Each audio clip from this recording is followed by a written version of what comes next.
I'm sick of being mortal, I'm about to be a savage. I see a lot of things that I want, I will have them. I got a new mindset that I just established. I'll march through the cold with the nails on the pavement. I'll shovel that coal just to get out the basement. My story will be told, helping others make changes. I'll be so bold, they will watch in amazement. Am I gonna face it? Am I gonna chase it? Am I gonna start over? I keep waiting. Time is limited, quickly fading. Get my mind right, it's my time, you take it. Am I gonna face it? Am I gonna chase it? Am I gonna start over? I keep waiting. Time is limited, quickly fading. Get my mind right, it's my time, you take it.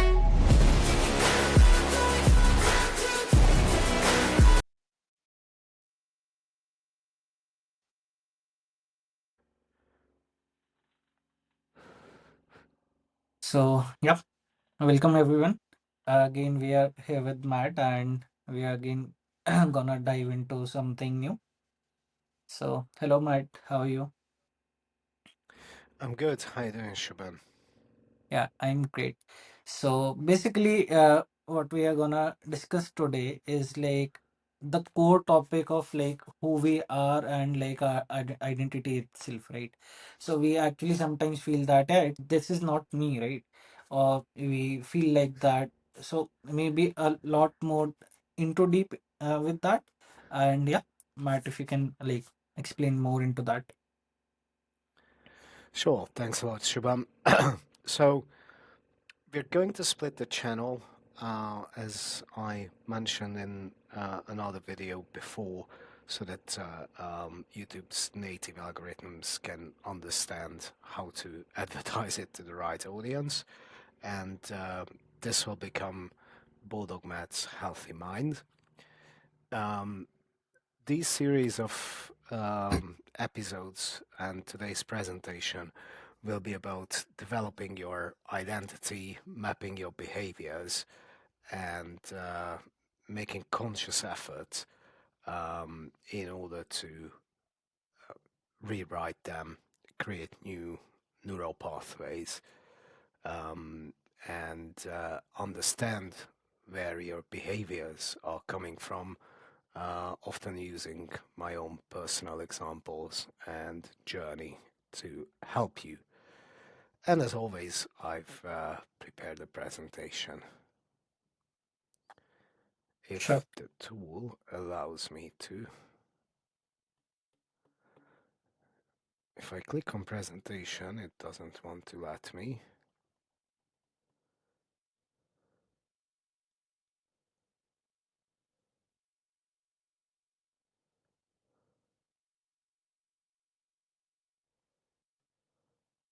For some reason. In You that can case, click I'm on the gonna share my, screen. yeah, and I will.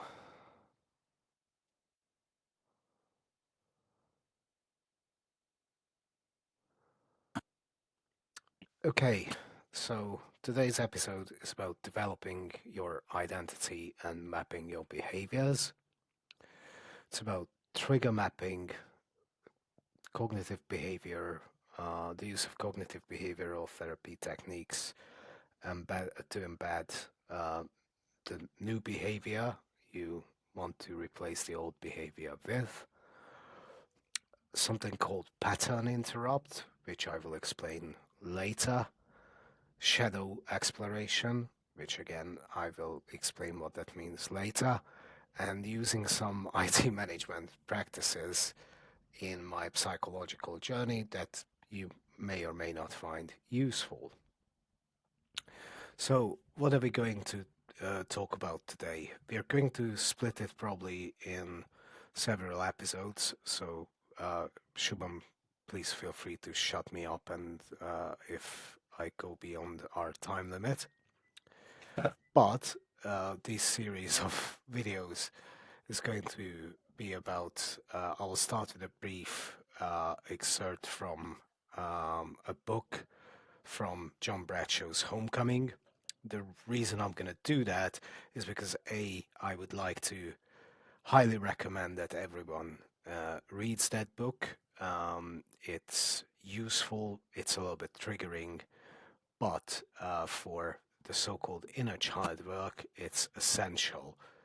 Even though in this series I'm not going to talk about inner child work specifically, that's on a couple of level of whys deeper.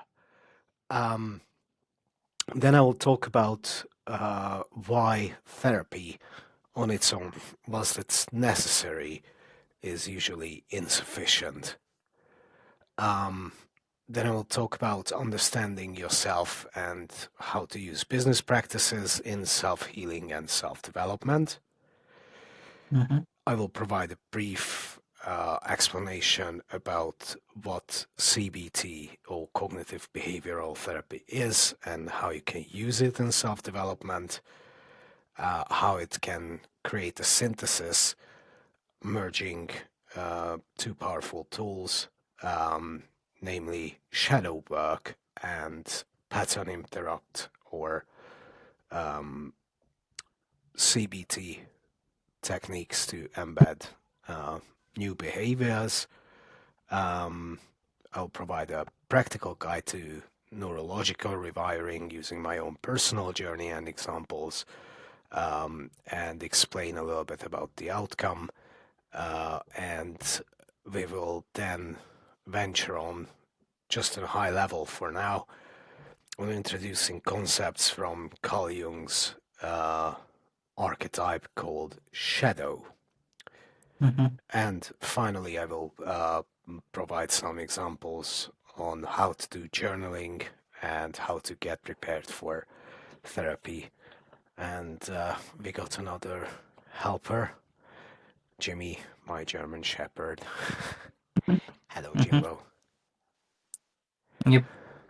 So, this excerpt is from the 18th page of Homecoming. The wounded inner child contaminates intimacy in relationships because he has no sense of his authentic self. The greatest wound a child can receive is the rejection of his authentic self. When a parent cannot affirm his child's feelings, needs, and desires, he rejects that child's authentic self, basically telling the child that his feelings, his core identity, and his authentic self is not acceptable. Then a false self must be set up because the child wants to survive in that environment. In order to believe he is loved, the wounded child behaves the way he thinks he is supposed to. That helps developing, again, a false identity.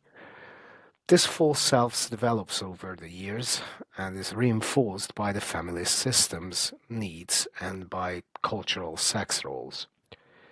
Gradually, the false self becomes who the person really thinks he is, and thus he forgets that the false self is an adaptation, an act based on a script someone else wrote.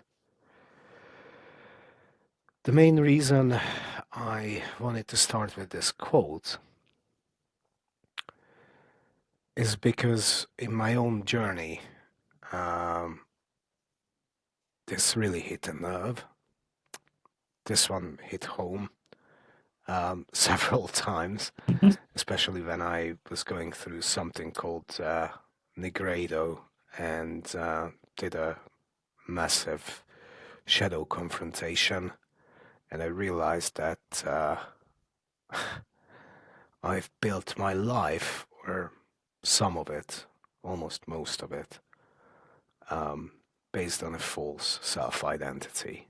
And as you can imagine, it's not a pleasant realization. However, Mm-hmm. the first step of getting rid of an addiction is admitting you have a problem. And Yep. until you become cognizant or aware that you're living a life that is not authentic, you can't do anything about it. And unfortunately, this also has other implications because deep down, you will feel that something is off. Yep. So for me, this identity mapping was imperative. So, And on top of all that, for me, it was sorry. so just a quick question. So we have like talked about authentic self and the false self, right? So with the false self actually Yes. getting bigger and bigger, it is kind of that we are kind of disconnected from the authentic self, right? So how we can like how can we On rediscover a that conscious connection or level, like yes?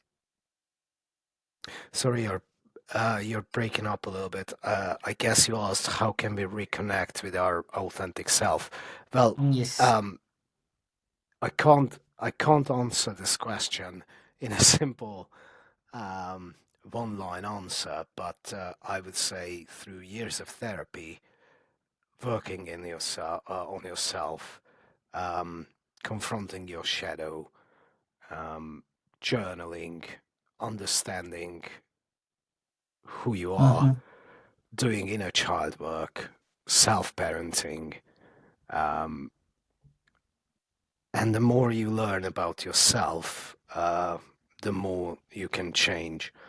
And I will introduce also, not in this series, but later series, techniques that will help us listening to that inner voice of our inner child, our inner um, teenager, and uh, other elements of our psyche, uh, how to listen to our shadow and what it is trying to reveal. And then we can make a decision on how much to integrate from that. Um, this whole journey in Jungian psychology is referred to as individuation. I will create a separate series about Jung's method and my implementation and interpretation of his analytical work, the personas, shadow, anima, and animus. But it's a long process. But with every step, you will get better, and you will feel not only inner peace, but a sense of um, confidence and groundedness and Mm-hmm. happiness. Because That's the biggest, the biggest gift you can get from individuation and living authentically in line with your true self is that your power, the more ahead you get in this journey, you, the more it will feel like that your power comes from within. So the less you will require external validation, and you will learn to value real things in life. mm-hmm. That's so true. Not just Yeah, that's so true. That's what I'm saying. We'll have to work for a long time to actually rediscover ourselves. absolutely.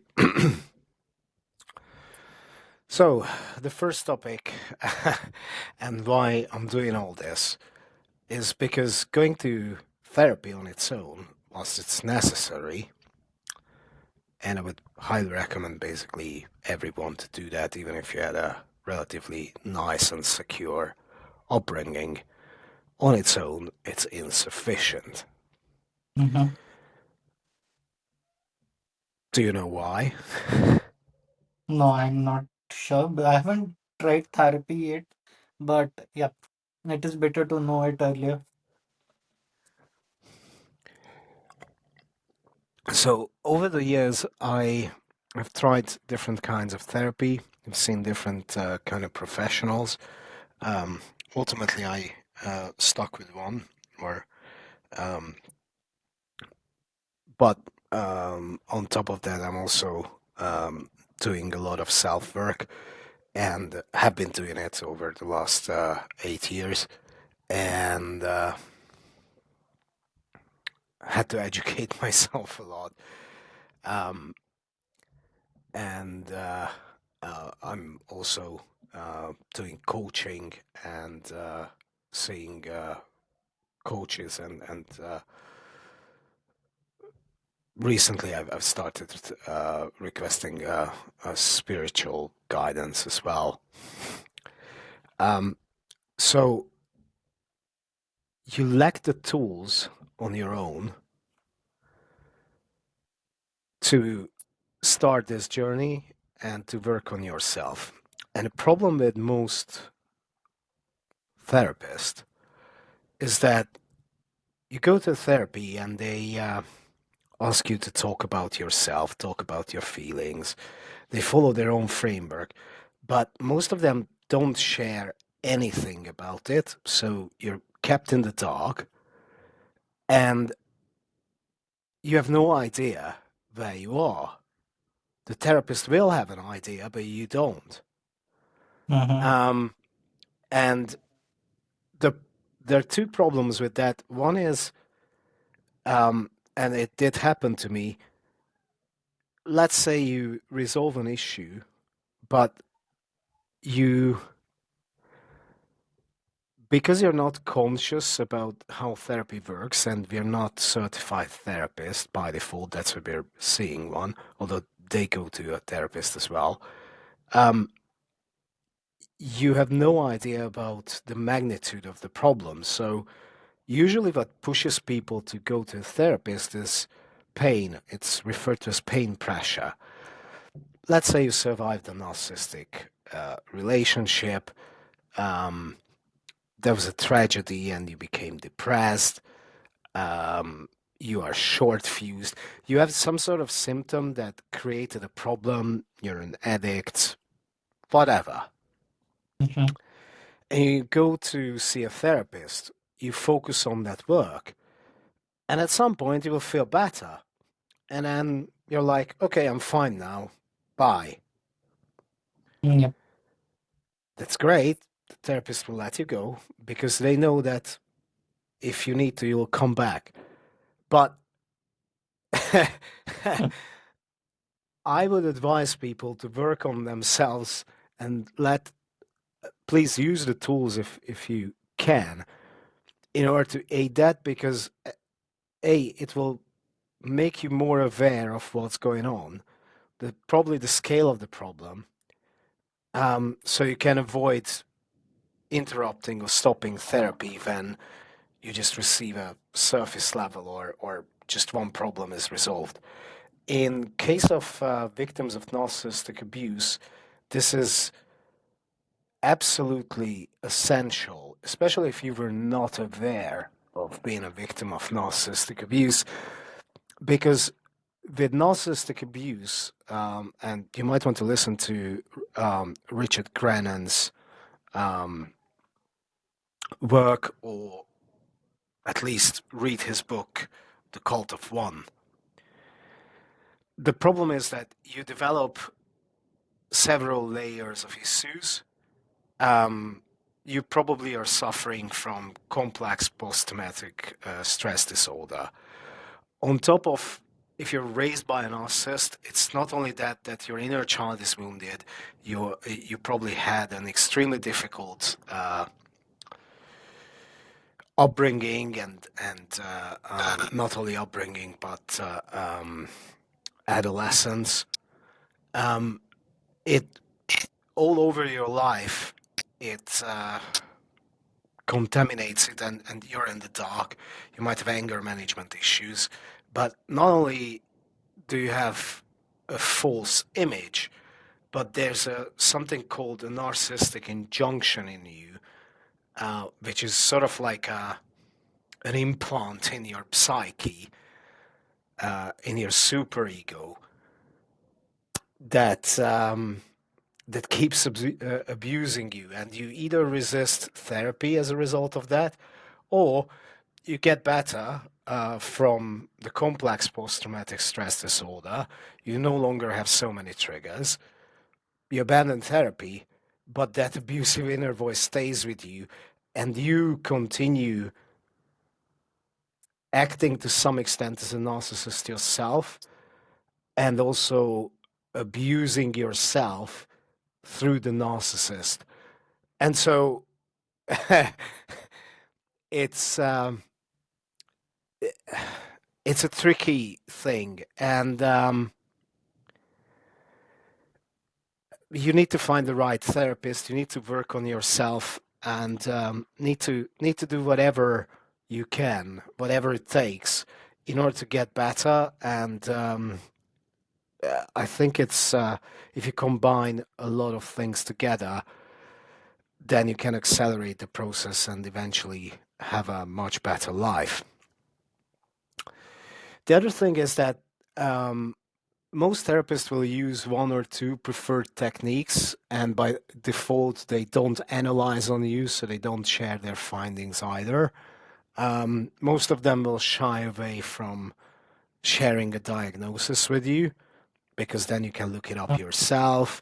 You can start working on yourself. They also justify it by saying they don't want to do any harm. And if they analyze on you, then the work, the solution, and everything else is dependent on them and not on you. Yes. It has to come from the inside.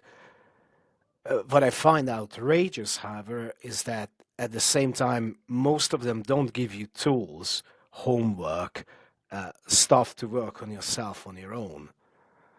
And the biggest work is always the one you do on your own. If you remember my interview with Sensei Attila Kun, he is my rehab therapist from hip replacement surgery. So I go and see him for an hour every week.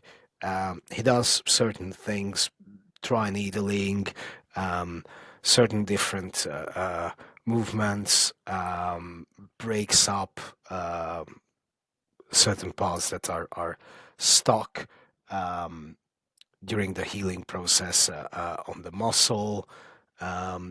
But had I not worked on myself in parallel with that, then I would not have been able to get better fast enough, because there's just 1 hour a week. Every other day, I do mobility work, a little bit of stretching, and creating new neural pathways as well, as the two sides are rebalancing. And in absence of that, you wouldn't be able to do much and recover on time.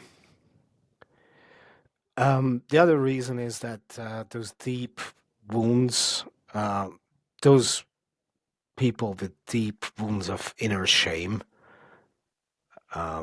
someone with an avoidant attachment style, for example, do not respond well to talking about their feelings, because they were conditioned from early childhood that their feelings either don't matter, or if they express them, in worse cases, they were punished. So they don't feel safe talking about their feelings, and then they justify it for themselves why talking about feelings is not useful, and everybody's wrong about it. I also had a very bad experience with one of the counselors. I was going through something called Negredo, blackening, or the dark night of the soul. And I kept my regular therapist in the loop, but she was like, "No, it's sufficient to meet once a month." And she had a lot of trust in me. Thanks a lot, Petra. I should have listened to you. But I panicked. I practically thought that I was losing my mind and seriously are going to have issues. So I reached out to an emergency counselor to see one sooner.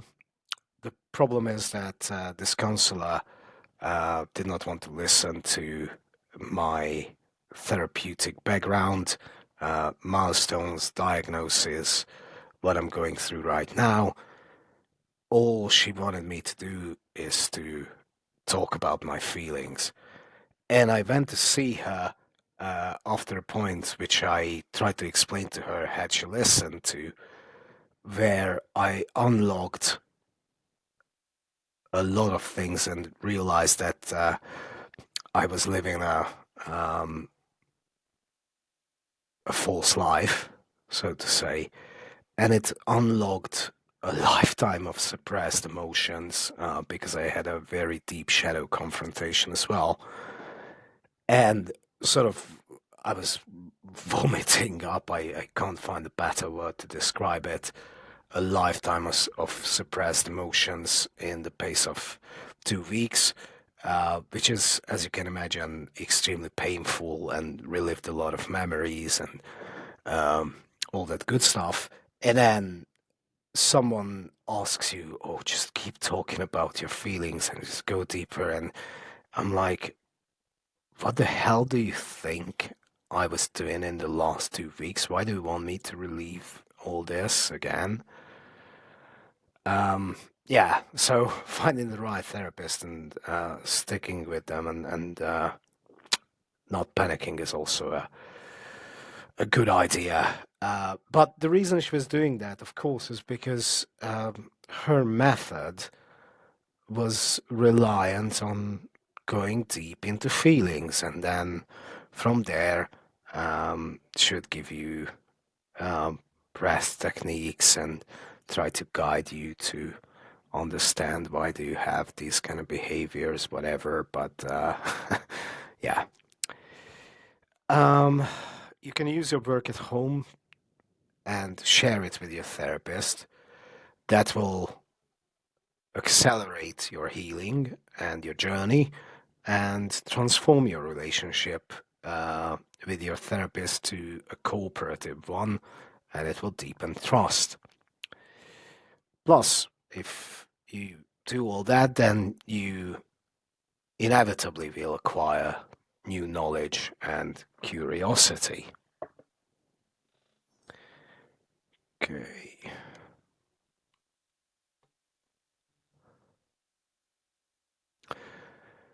Understanding yourself and using business practices in self healing.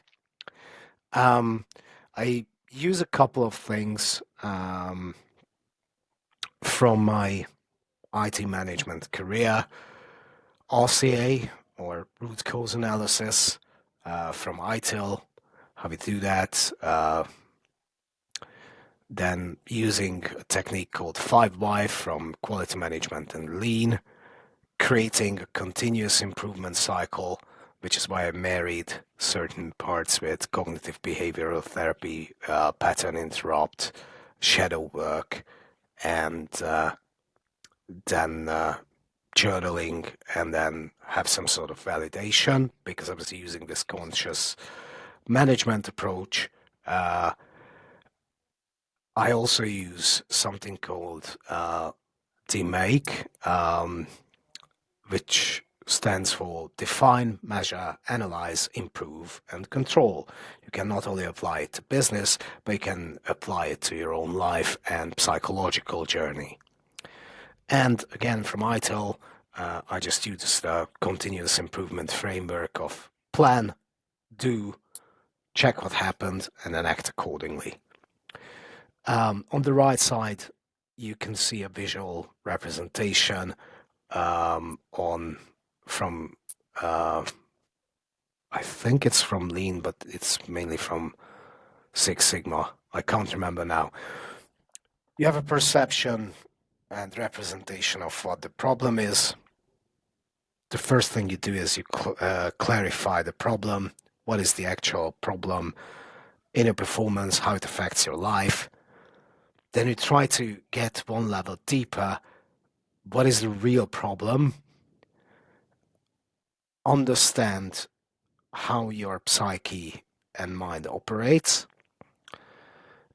In this example, it says Gemba, which is basically means walking on the production floor and talking to people. Instead of Gemba, we can insert shadow work and inner child work, because you basically Mm-hmm. talk to the different personas and personalities and archetypes in with yourself, and they're gonna respond, not necessarily immediately and not clearly. And I will try to teach what worked for me for this audience, but they will. So that replaces Gemba, and then in order to get the root cause of the problem from one trigger or from one aspect of your life, um, once you started this conversation and you identified again maybe a cause, but it could be surface level, I create the 5 whys. If you recall it, I applied it to goal setting as well. I applied it to how to govern our feelings and try to get rid of certain habits. And knowing ourselves, I also apply this. You'll see. So it's a management kind of, or quality management kind of approach applied to self development and therapy. Well, I won't just say it is a quality management only. So as we actually try to develop something as well, as for me, right? We actually try to understand the problem, and then we try to figure out what can we do about those, right? What is in our power to do, and then how we can do that, right? Absolutely. And I use other um, management techniques and things I picked up at work in other areas of my framework. So I do retrospectives or post-mortem Mhm. analysis. After a breakup, I not only start journaling and then just start writing down a lot of things, but I do some sort of a summary. Okay, what went well, what didn't go well, what do I want to change in the future? Try to Mhm. again do some deeper analysis. Why did I do that? Sometimes just in order to lead to deeper conversations with my own shadow. Um, so there's so many things that if you combine these techniques together, you will just get to the solution a little bit faster. And I think that's Yes. quite unique. And most men will will understand it a little bit better than just psychology. Mhm. Right. Um, what is cognitive behavior therapy? I've heard about it. I call it dog training. No, Mhm. seriously, because that's sort of the way how I understand CBT is it works using the same framework as dog training.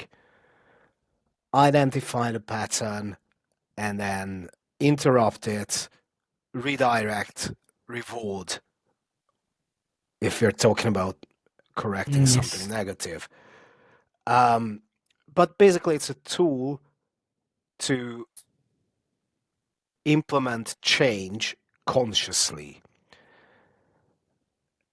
The core idea is that our thoughts, our feelings, and as a result of that, our behaviors are intertwined, they're connected.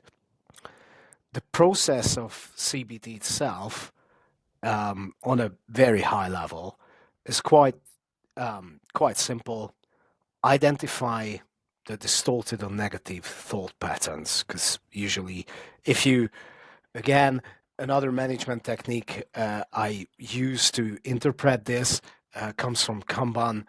Visualize the workflow. What comes first? The thought. Yes.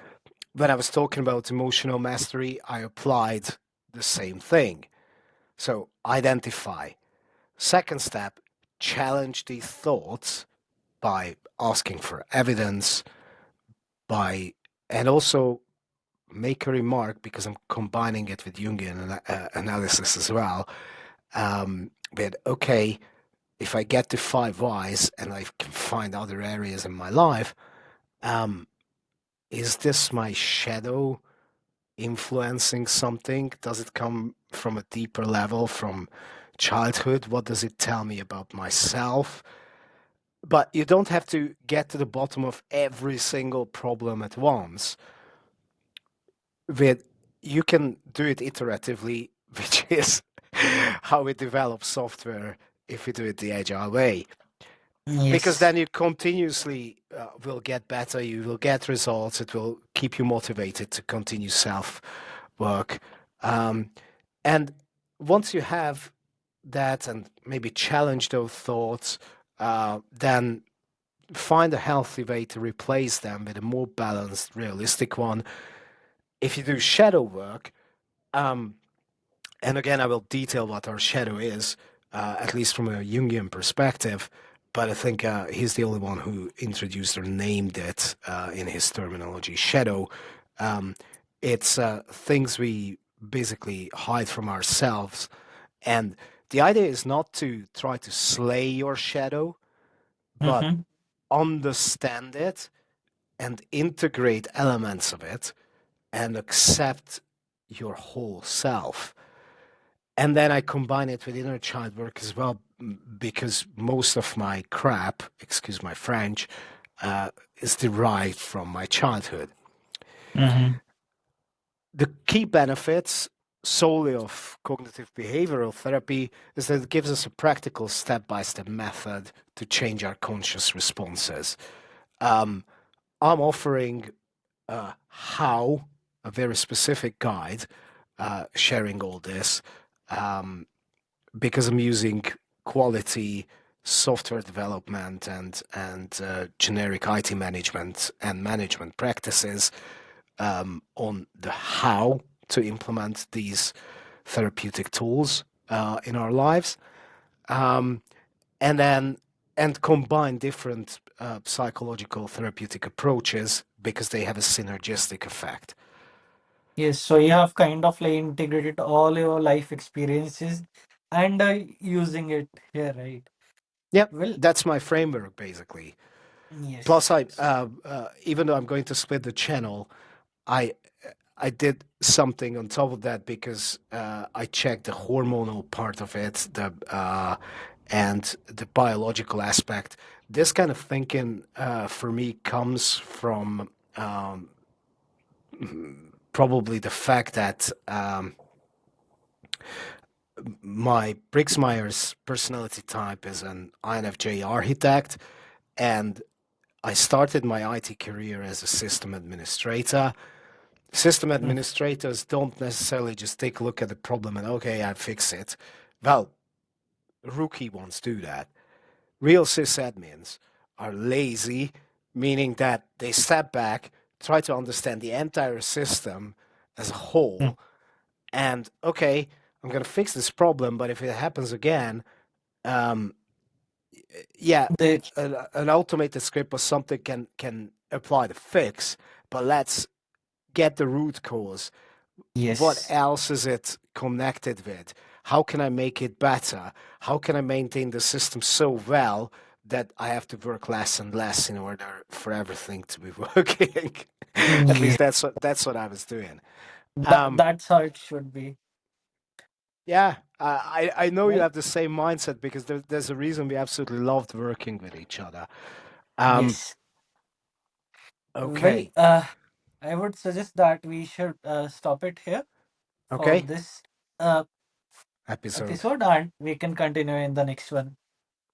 All right. If you liked this episode, then please put a comment down below. It means a lot for us because it is positive reaffirmation. It also appeals to my narcissistic traits. And yeah, live a healthy, conscious life. And Have a God bless you all. See you in have the a good next day. episode. See you. Bye everyone. Thank you, Mike. Bye.